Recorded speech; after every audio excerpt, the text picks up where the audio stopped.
Vamos ler a palavra do Senhor em honra ao único Deus que existe, que é Pai, Filho e Espírito Santo. Para você que chegou agora nessa pregação, que vai ser postada no YouTube, Deus abençoe, seja muito bem-vindo, bem-vinda. Fique até o final, amém? Antes de tirar qualquer conclusão. Vamos, como eu disse, ler a palavra do Senhor Jesus Cristo, somente em honra a Jesus Cristo, que é o único Deus que existe. Glória a Deus Pai, a Deus Filho e a Deus Espírito Santo. Como as irmãs e os irmãos bem sabem, hoje vamos falar um pouco sobre a instituição católica. Chamada Igreja Católica também, chame como você preferir. Instituição, Igreja Católica. Antes de começar a ler ou a falar qualquer coisa, vamos introduzir o assunto, vamos começar a conversa. A pregação é sobre a Igreja Católica. Minhas irmãs e meus irmãos, precisamos explicar que, por a Igreja Católica ser uma instituição fundada não por Jesus Cristo, mas pelo imperador romano Constantino, séculos depois de Jesus Cristo, séculos depois da crucificação de Jesus Cristo e do Senhor Jesus Cristo ter subido aos céus novamente, séculos depois da vida dos apóstolos,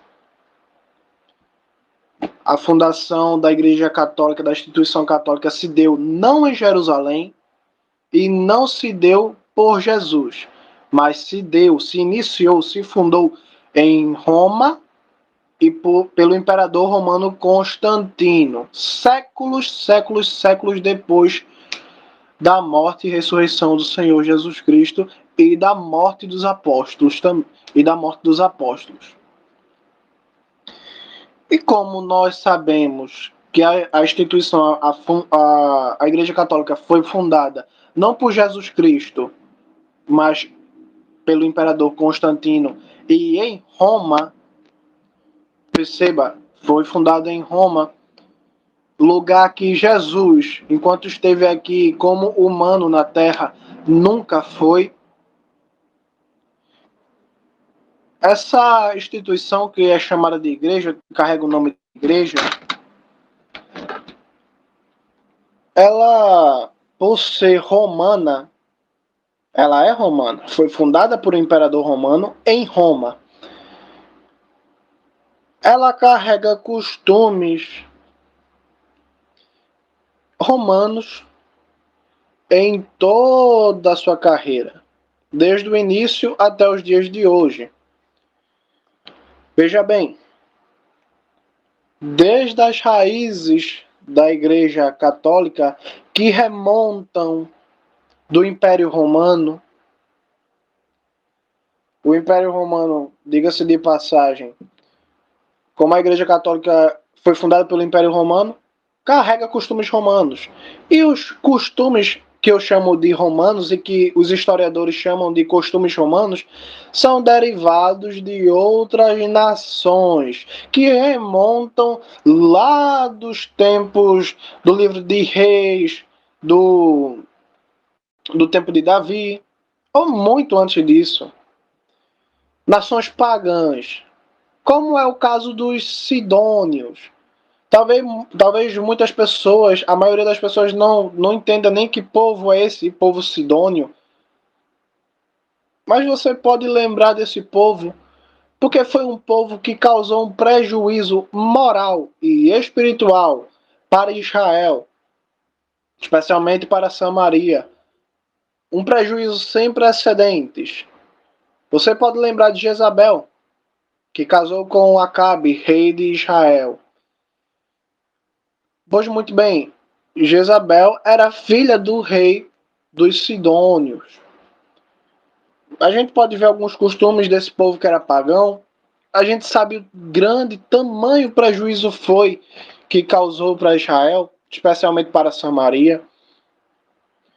Prejuízo moral, espiritual, nas leis, na boa conduta, na boa consciência, prejuízo de todas as formas. A gente pode ver, por exemplo, uma tradição católica que recentemente esteve em alta, né, esse assunto, a festa de São João, como dizem por aí, onde tem aquela fogueira e as pessoas pulam a fogueira. Pois é, lá no livro de Reis, eu li isso aqui em outra pregação recentemente. Lá no livro de Reis, quando o profeta Elias confronta os profetas de Baal, que foram enviados por Jezabel,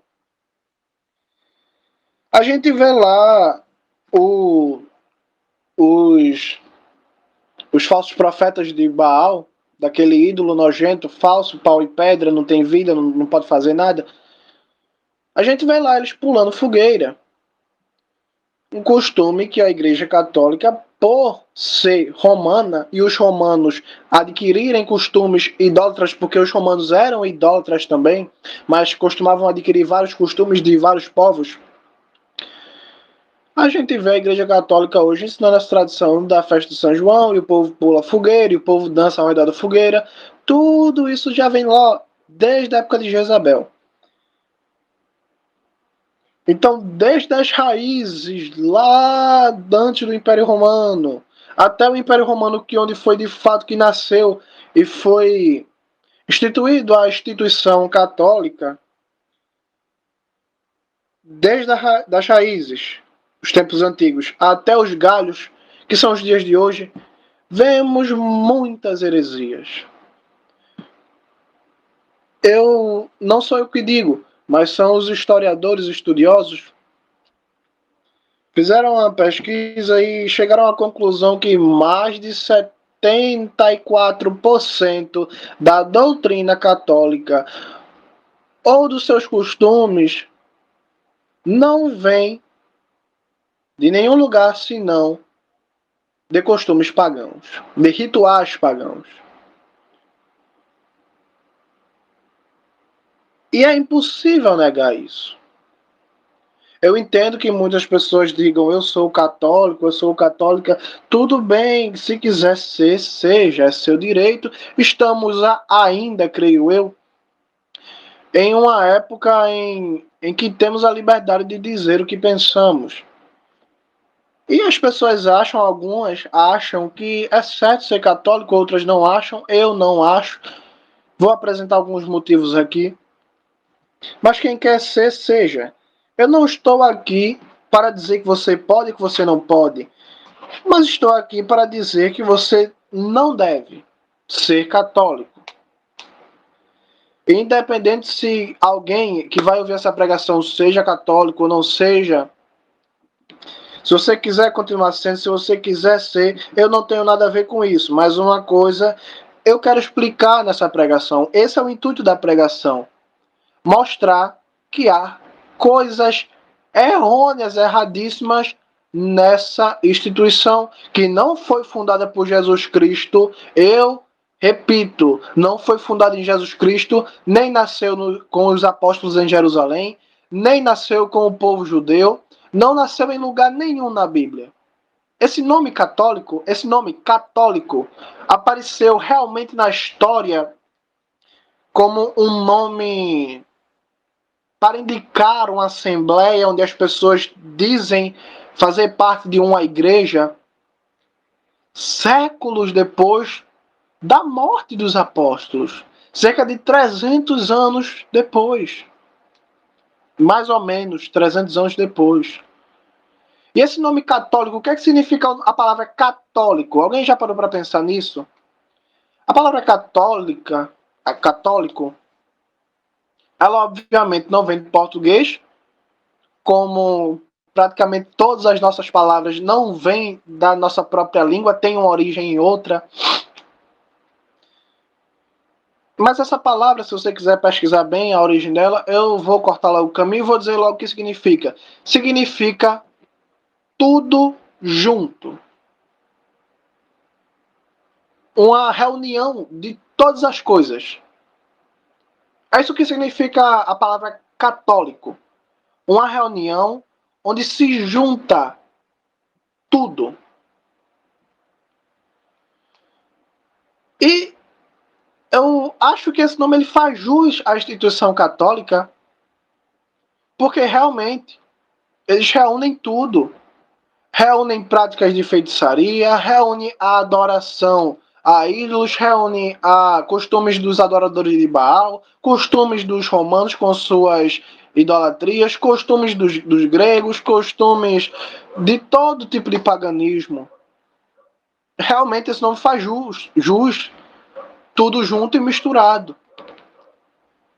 Eu não tenho nada a ver com as outras misturas que fizeram, mas tentaram e até hoje continuam tentando empurrar a goela abaixo dos cristãos, que Jesus Cristo está nessa sopa de letrinhas, nessa mistura estranha que é a Igreja Católica. Entendam uma coisa primeiramente. Católico é católico, cristão é cristão. É tanto que o nome da igreja não é Igreja Cristã, é Igreja Católica. Mas sem mais delongas, vamos começar a falar de algumas práticas da Igreja Católica e ler o Santo Evangelho do Senhor em contraste, em contra desses costumes, amém? Antes que alguém venha comentar no vídeo ou na pregação e dizer que porque os crentes eles também têm costumes errados, meu amigo, minha amiga, eu não tenho nada a ver com os erros dos outros, eu só estou aqui para me corrigir e indicar que você também se corrija, porque o juízo está próximo, amém? Muito bem. Vamos citar aqui algumas heresias da Igreja Católica.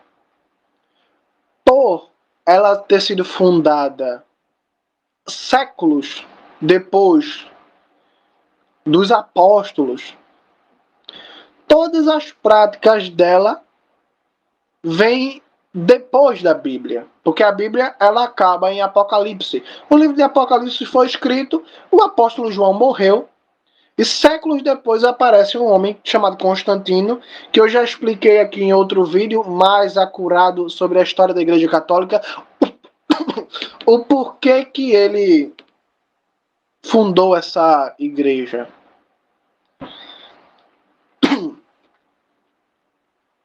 Então, todas as doutrinas da Igreja Católica ela é extra-bíblica, porque a Bíblia já existia e os católicos vieram e adicionaram séculos depois. Amém?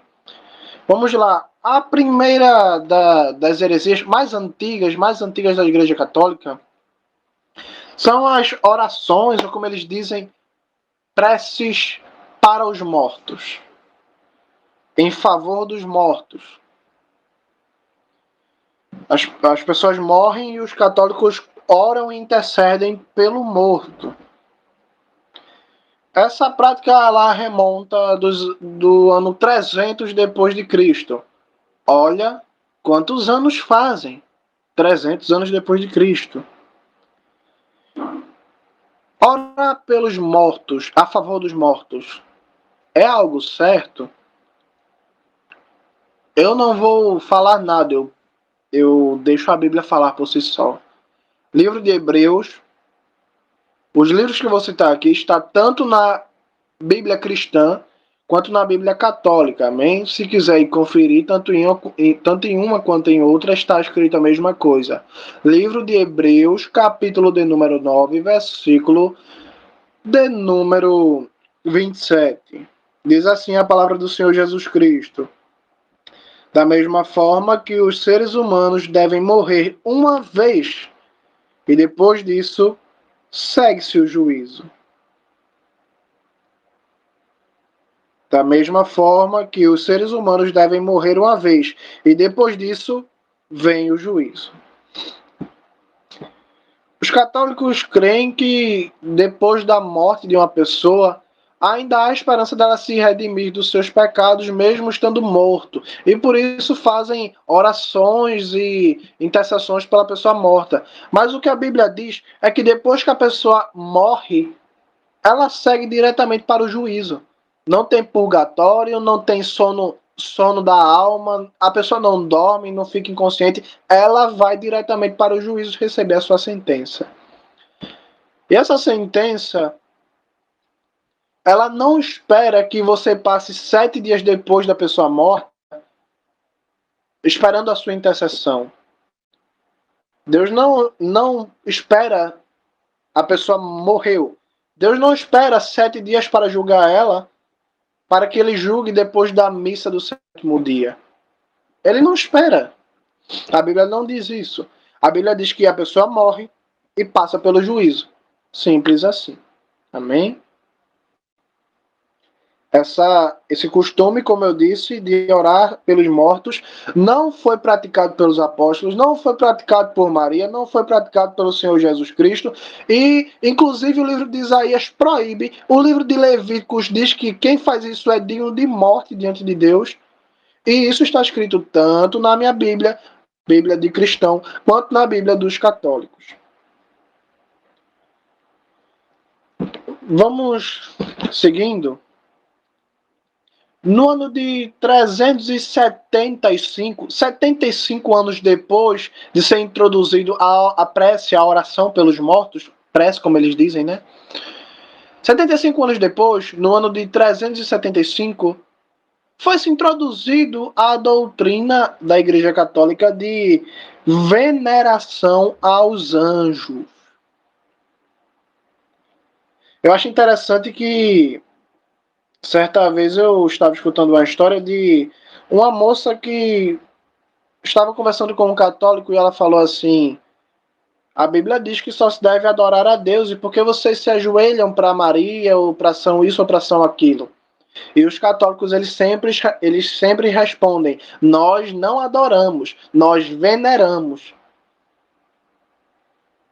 Eu não vou dizer que isso é mau caráter de quem fala isso, não vou dizer isso. Mas eu quero dizer que isso é de uma extrema ignorância. Porque se você pegar um dicionário Aurélio, se você pegar qualquer dicionário, se você pesquisar no Google agora, qual o significado da palavra venerar, você vai ver que venerar é prestar culto. E o que é prestar culto? Adorar, cultuar, são sinônimos.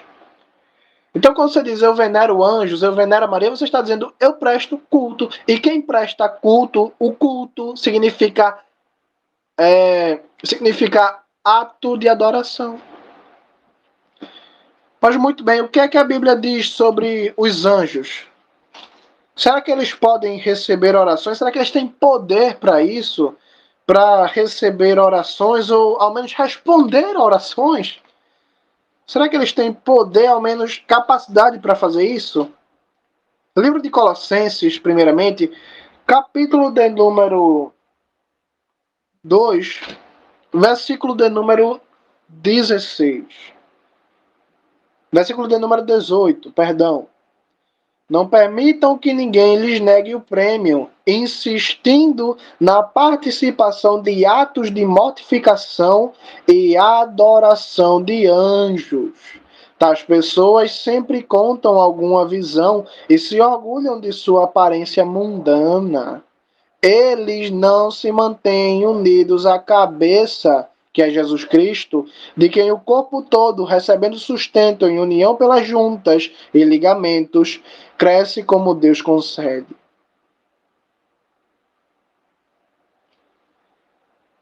O apóstolo Paulo está dizendo na sua carta aos Colossenses que não deixem que as pessoas lhe neguem o prêmio, a salvação, por chamar vocês e convidar a vocês a participarem de atos de adoração ou veneração de anjos. Porque tais pessoas não se mantêm unidos ao cabeça que é Jesus Cristo. Se alguma pessoa católica me chama para ir a uma missa de adoração de anjo, está me convidando a rechaçar o prêmio de Deus, que é a salvação. E essas pessoas não estão unidas à cabeça, que é Jesus Cristo. Como eu disse e repito, não tem nada a ver se alguém quer ser católico, enfim, ou fazer seus cultos, ou fazer suas coisas. Não tem nada a ver. A Constituição brasileira assegura o direito disso.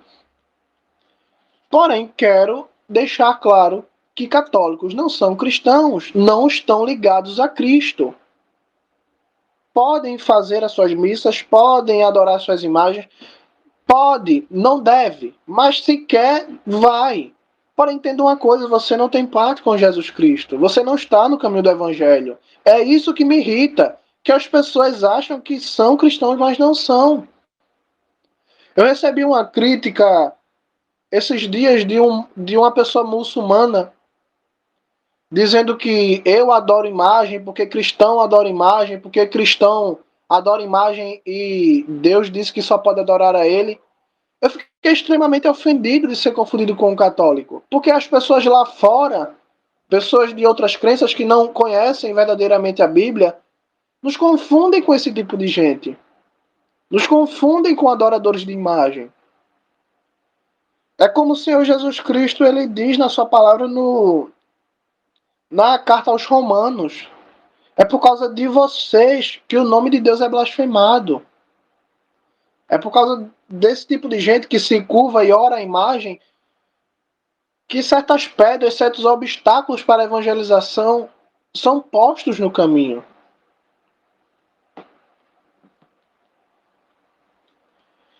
No ano de 471 depois de Cristo, foi se estabelecido a adoração a Maria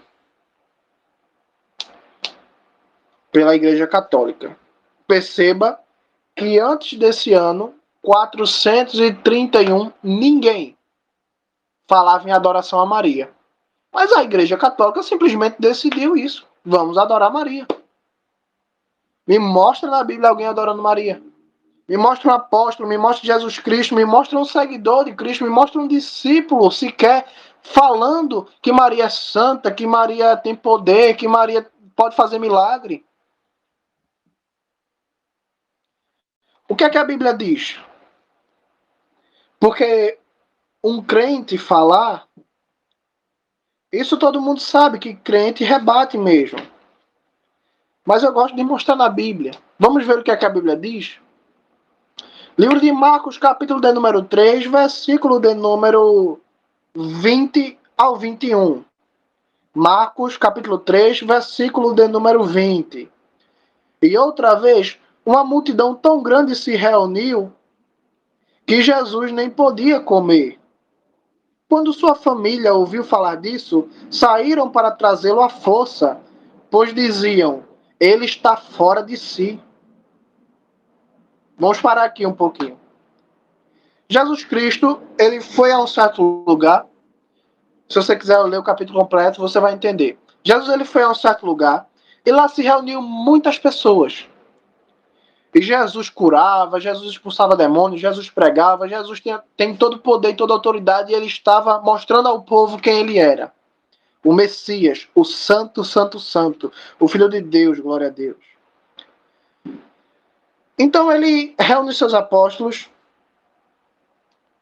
vai para outro lugar e lá, outra vez, uma multidão tão grande se reúne ao redor de Jesus Cristo que os apóstolos e ele não tinham tempo para comer. A família de Jesus, ao ouvir essa repercussão muito grande, porque Jesus, onde passava, estava reunindo muita gente, as pessoas estavam dando atenção para Jesus, as notícias estavam correndo, a família de Jesus, ela saiu e foram buscar ele à força. E diziam de Jesus, ele está fora de si. Pensavam que Jesus estava louco. Mas aqui no texto está escrito a família de Jesus. Como é que eu vou provar que Maria está aqui no meio? Vamos avançar um pouco nos versículos e vamos adiantar a história para a pregação não ficar tão longa. Vamos ler o mesmo capítulo, capítulo de número 3, livro de Marcos, mas agora vamos passar para o versículo 31, que é quando a família dele chega onde ele está. Versículo de número 31. Então sua mãe e seus irmãos chegaram. Esperando do lado de fora, enviaram uma mensagem para chamá-lo. a mãe de Jesus chegou, junto com a família de Jesus. E por que ela tinha ido lá junto com os irmãos de Jesus? Porque dizia de Jesus, ele está fora de si. Maria, por certa hora, pensou que Jesus estava louco. Sabe o que é mais interessante? É a resposta de Jesus Cristo. Versículo de número 32. Uma multidão estava sentado à volta de Jesus. E lhe disseram, sua mãe e seus irmãos estão lá fora procurando por você. Ele respondeu, quem é minha mãe e quem são meus irmãos? Olhando para os que estavam sentados em um círculo à sua volta, disse, vejam, aqui estão minha mãe e meus irmãos. Quem faz o que Deus deseja é meu irmão, minha mãe, minha irmã e minha mãe. Jesus Cristo acabou de dizer na sua resposta que ele não considerava Maria e os seus irmãos e seus outros filhos, Maria e seus filhos, ele não considerava como sua mãe e seus irmãos. Por quê? Porque ele falou, só quem faz o que meu pai, o que Deus deseja, é meu irmão, minha mãe, minha irmã. Por que Jesus disse isso de Maria, que não considerava ela como mãe? Porque ela não estava fazendo o que Deus queria. Ela achava que Jesus estava louco. Ela não estava entendendo o que estava acontecendo. Claro que depois ela se arrependeu. No livro de Atos ela está lá orando com os apóstolos. Porém, nesse momento, vale se ressaltar que Maria blasfemou de Jesus Cristo. Independente se ela entendia ou se ela não entendia, ela blasfemou e pronto. E ponto. Ela achou que Jesus estava louco. Ela não creu que Jesus era o Messias. Por um momento ela não creu. Isso prova que Maria pecou e que Maria não é santa e que Maria não é digna de adoração. Não vou citar aqui a carta aos Romanos, a primeira carta do apóstolo João. Não vou citar aqui o livro de Salmos que diz que todos os humanos, homens e mulheres que nasceram de mulheres, que têm pai e têm mãe, são pecadores. Não vou citar, porque todo mundo já sabe. Então, só pelo fato de Maria ser mulher, ter uma mãe, ter um pai e ser uma humana, ela é pecadora. Mas eu gostaria de aclarar que ela não é santa e que ela não tem nem poder de fazer milagre. Lembra do casamento em Caná da Galileia, quando Jesus Cristo e toda a sua família e os apóstolos foram convidados ao casamento? Chegaram a Maria e falaram, Maria, o vinho acabou. Maria conduziu as pessoas até Jesus Cristo e falou, façam o que ele disser. Porque Maria não podia fazer milagre, não pode fazer milagre. Ela não podia transformar água em vinho, quanto mais salvar ou fazer milagre em uma pessoa. Quando recorreram a Maria, ela colocou a responsabilidade, colocou a situação para Jesus, porque ela não podia fazer nada. E o próprio Jesus Cristo falou, não é chegada a minha hora.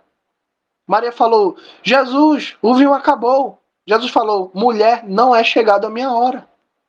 Jesus agiu, porém ele disse, agora não é a hora. Ainda que Maria houvesse intercedido pela festa de casamento, pelo vinho que tinha acabado, Jesus falou, eu ajo, eu atuo na hora que eu quiser, Maria. Então Maria não tem nem sequer poder para fazer uma intercessão. Simples assim. A intercessão de Maria não mudou em nada a vontade de Deus. Deus falou, eu vou agir na hora que eu quiser, agora eu não vou agir, Maria. Depois Jesus multiplicou, porque depois Jesus ele fez o vinho sair da água, se transformar a água em vinho. Porque a hora que ele queria chegou, mas não era na hora que Maria queria. Maria queria um milagre e ele falou, agora não. Enfim.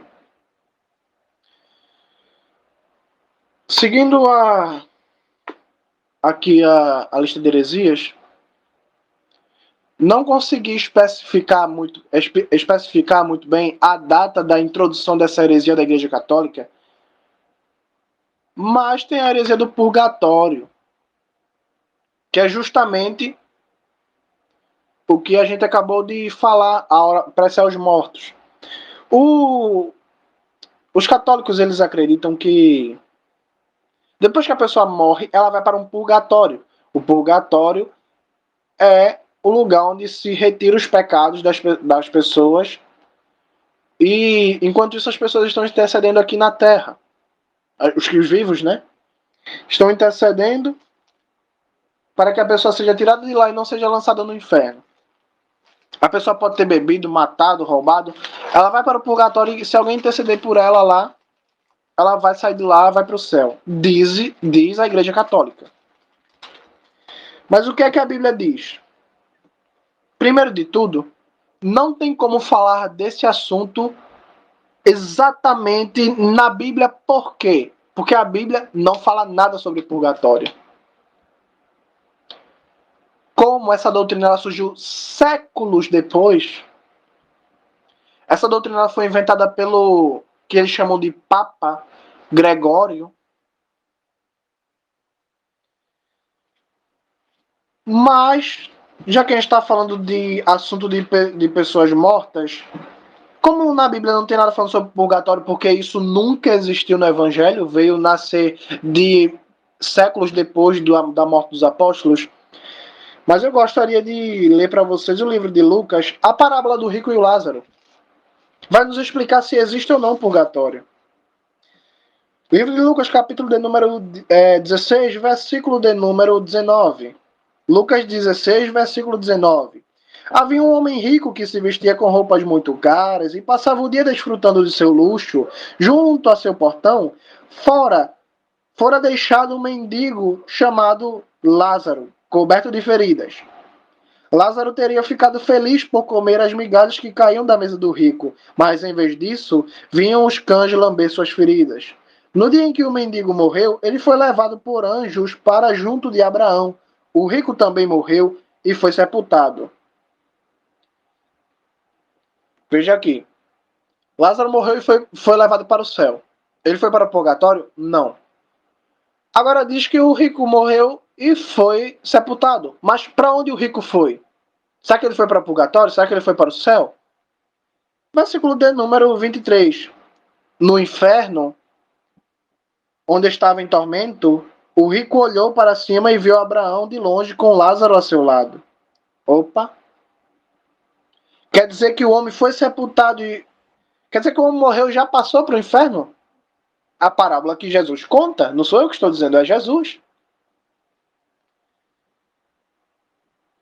O rico clamou: Pai Abraão, tenha misericórdia de mim e mande Lázaro molhar a ponta de seu dedo na água para refrescar minha língua, porque estou agonizando neste fogo.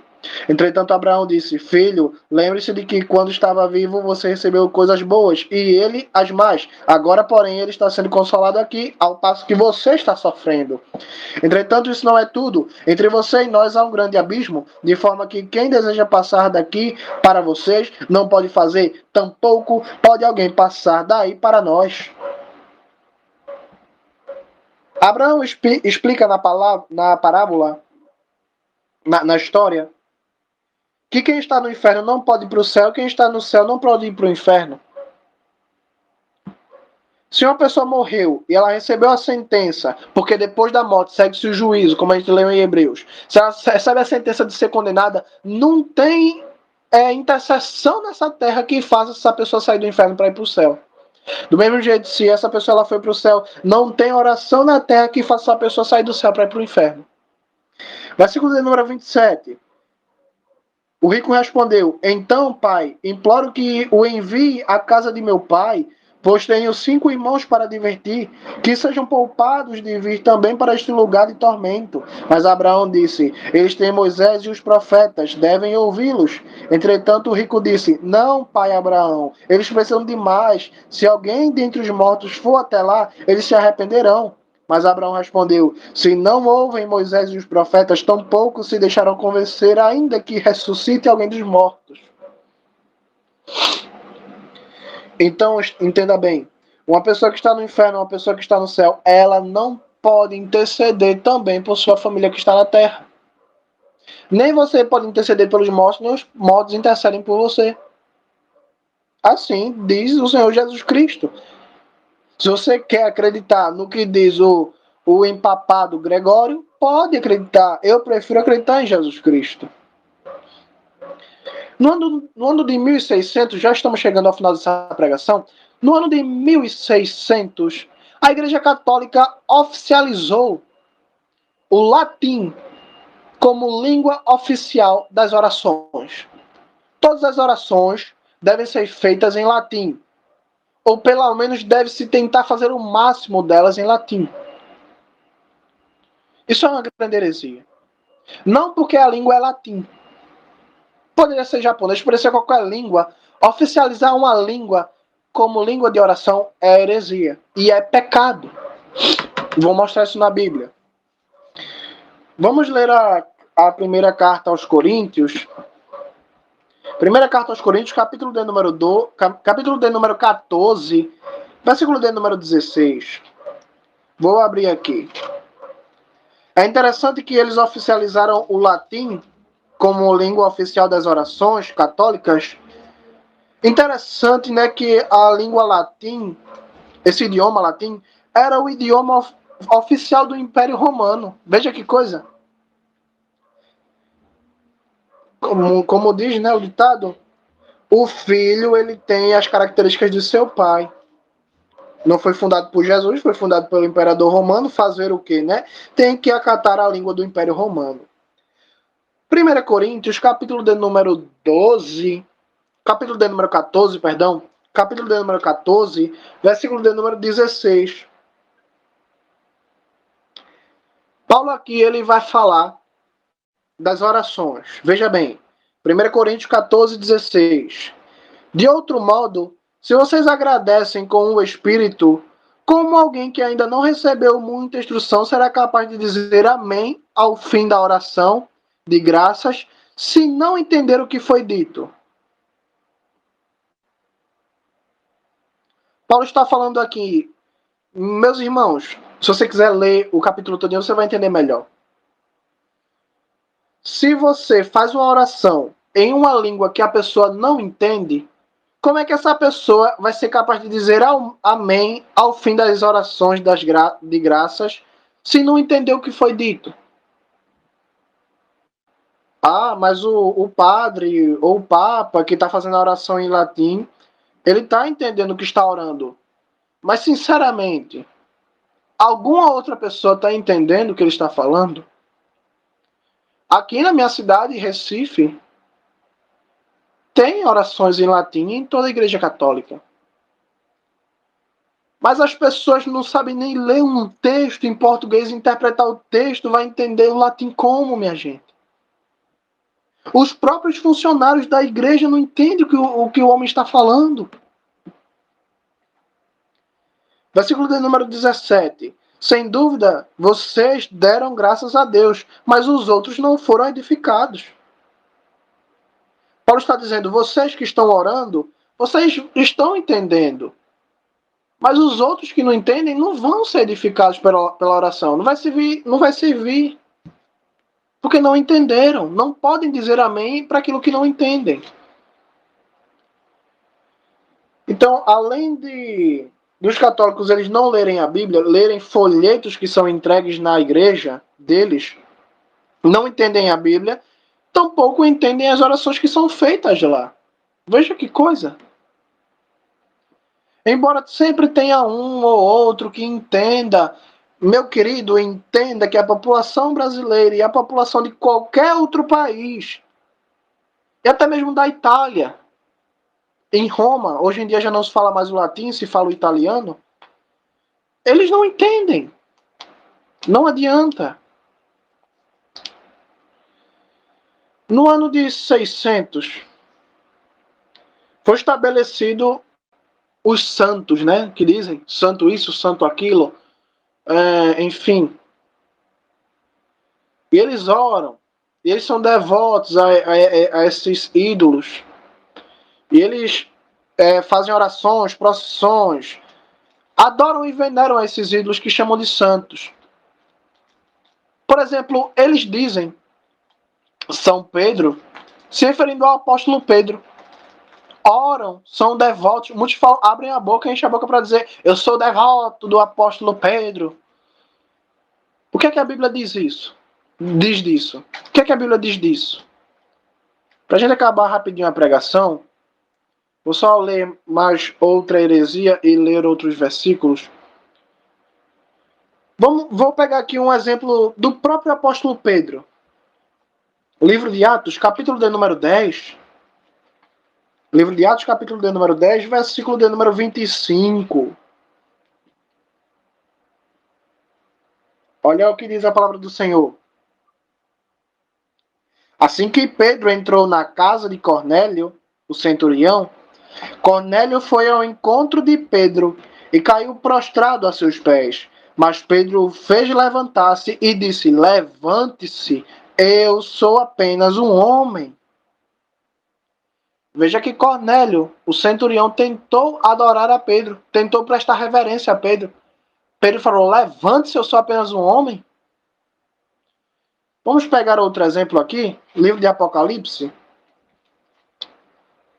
Isso aqui vai completar com a heresia da adoração aos anjos.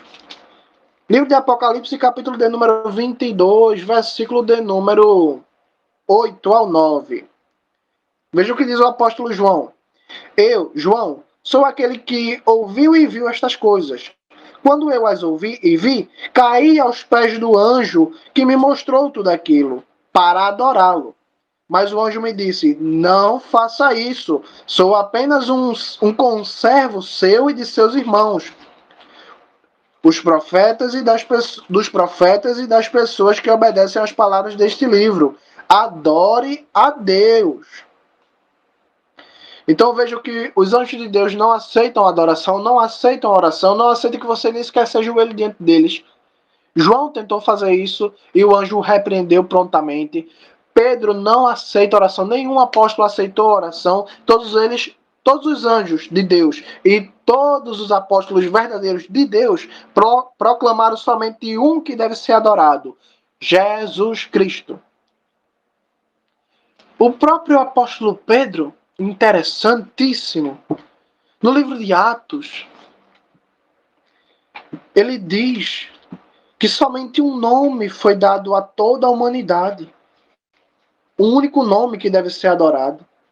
Somente um intermediador há entre Deus e os homens, e este é Jesus Cristo. Então entendam, por favor,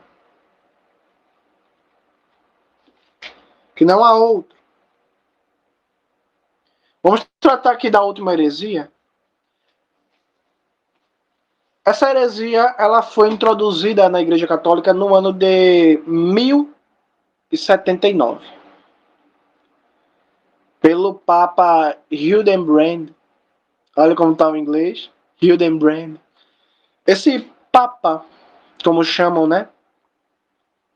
Papa Hildebrand, ele, nesse ano de 1079, ele impôs o celibato. O que é o celibato? O celibato é justamente essa regra famosa onde os padres e todos os homens, padres, papas, enfim, eles não podem casar, não podem contrair matrimônio.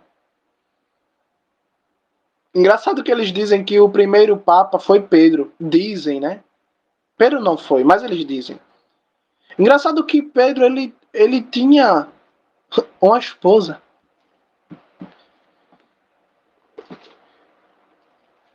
Eu vou dizer um detalhe muito bom que a Bíblia nos mostra, que ele não só tinha uma esposa, mas ele tinha também uma boa e ótima sogra. Vamos ler a palavra do Senhor no livro de Mateus, no capítulo de número 8, versículo de número 14. Mateus 8, versículo 14. Jesus foi à casa de Pedro e lá viu a sogra de Pedro doente, acamada e com febre. Então veja que Pedro não só tem uma sogra, mas também tem uma sogra que o visitava. Olha que coisa.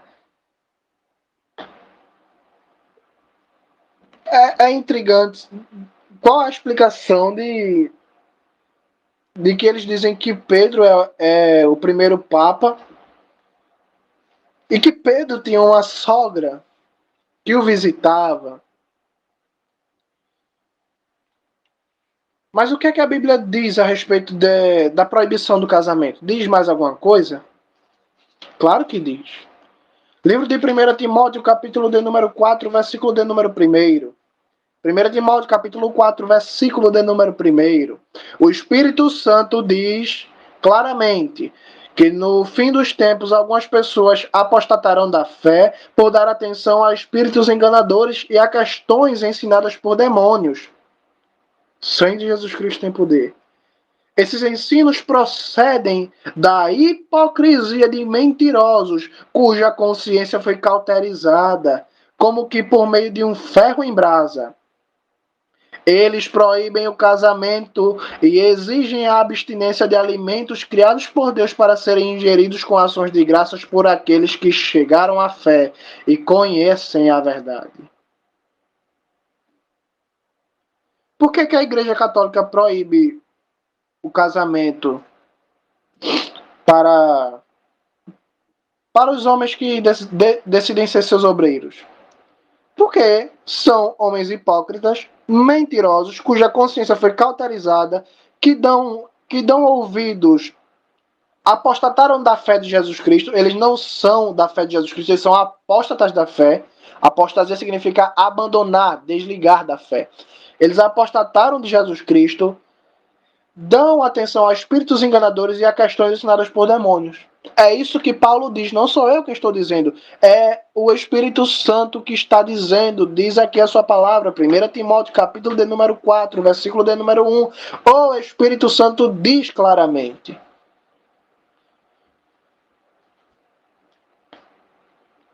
Mas sabe o que é mais interessante?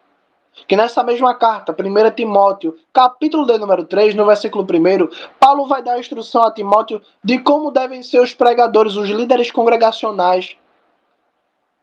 Olha a instrução que Paulo dá. 1 Timóteo, capítulo de número 3, versículo de número 1.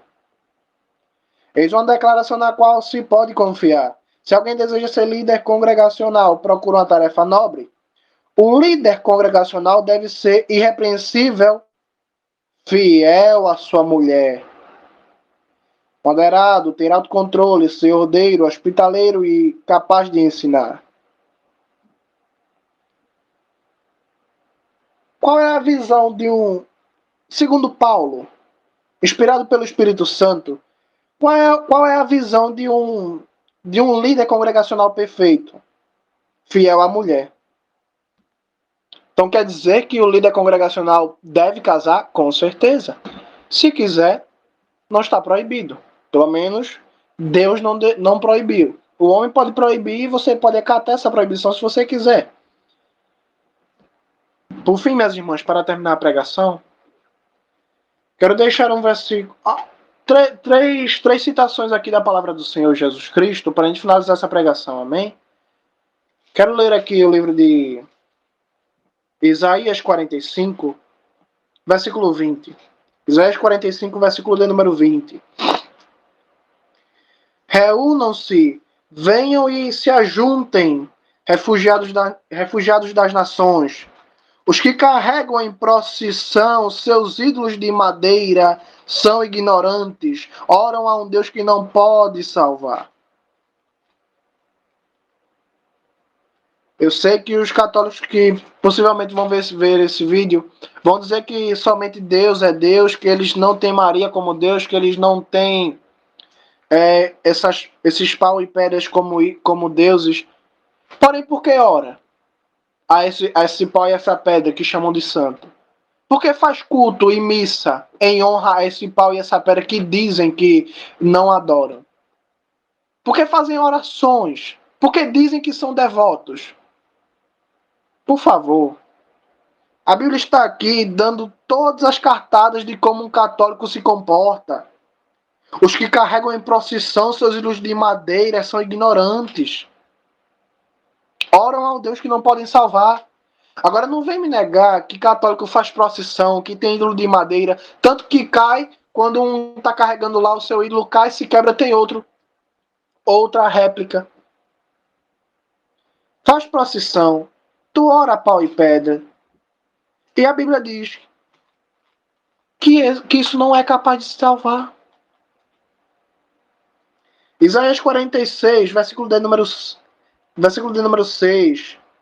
Eles desperdiçam o ouro de suas bolsas e pesam a prata na balança. Contratam um ourives para fabricar um deus, diante do qual se ajoelham e adoram. Ele é colocado sobre os ombros e carregado, postado em seu lugar, e ali permanece, não se move de seu lugar. Se alguém clama a ele, não pode responder, nem salvar ninguém de suas dificuldades. Lembre-se disso e fiquem firmes, guardem isso em mente, rebeldes. Essa palavra aqui é para vocês que fazem isso. O próprio Senhor Deus fala isso na sua palavra. Guardem isso na sua mente, rebeldes. Qualquer semelhança com qualquer imagem de Maria, com qualquer imagem de São isso, São aquilo, é mera coincidência? As pessoas carregam ele nos ombros, são feitos de ouro, de madeira, de prata, são fabricados por ourives contratados. As pessoas se ajoelham e adoram esses paus e essas pedras. Eles ficam ali, postados em seu lugar, não se move. Se alguém clama, ele não responde, nem salva ninguém de suas dificuldades.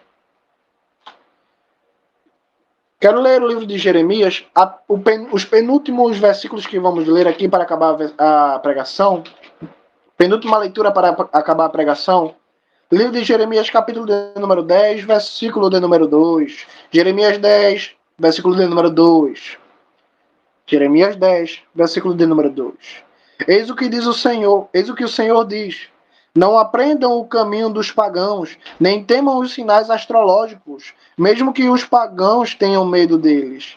Pois os costumes das nações não são nada. Eles cortam uma árvore na floresta, e um artesão a trabalha com seu machado. Eles a enfeitam com prata e ouro, prendem-na com martelos e pregos, para não se mexer. Como o espantalho da plantação de pepinos, e ela não consegue falar, ela terá de ser carregada, pois não pode andar. Não a temam, ela é incapaz de fazer o mal, além de não conseguir fazer qualquer coisa boa. Glória a Deus.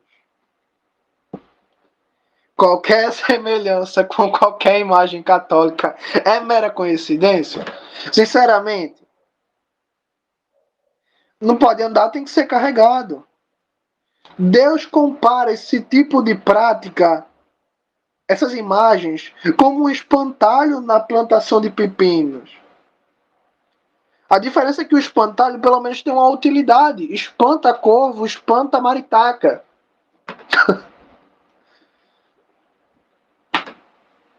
Mas, sinceramente, essas práticas não têm serventia nenhuma. Livro de Salmos, capítulo de número 115, versículo de número 4 ao 8, para a gente acabar a pregação. Salmos 115, versículo de número 4. Os ídolos deles são apenas prata e ouro, feitos por mãos humanas. Primeiro capítulo que a gente vai ler, né? Vai mentir para mim que essas imagens católicas não são feitas por mãos humanas, não são feitas de prata nem de ouro. Pois é, qualquer semelhança é mera coincidência. Ou será que não? Versículo de número 5. Tem boca, mas não pode falar. Tem olhos, mas não podem ver. Qualquer semelhança é mera coincidência. Versículo de número 6. Tem ouvidos, mas não podem ouvir. Tem nariz, mas não podem cheirar. Tem mãos, mas não podem sentir. Tem pés, mas não podem andar. Com sua garganta não podem emitir som. É impressão minha. Não, não é impressão minha. Deus está descrevendo a imagem completa da Igreja Católica aqui. O que é que Deus diz sobre isso aqui? Versículo de número 8. Os povos que os fazem se tornarão como eles, juntamente com todos aqueles que neles confiam. Pois muito bem, essa foi a pregação de hoje. Deus diz na sua palavra que todo aquele que fabrica ou confia em algo feito de madeira, pau, pedra, bronze, que não se mexe, que não fala, que não cheira, que não sente, você vai se tornar como um deles. Não vai poder ver, não ouve, não fala, não sente, não cheira. morto. Que Deus tenha misericórdia de todos os inocentes, mas daqueles que agem por maldade, que Deus execute a sua justiça. Toda a honra e toda a glória seja para o Senhor Jesus Cristo. Essa foi a pregação de hoje.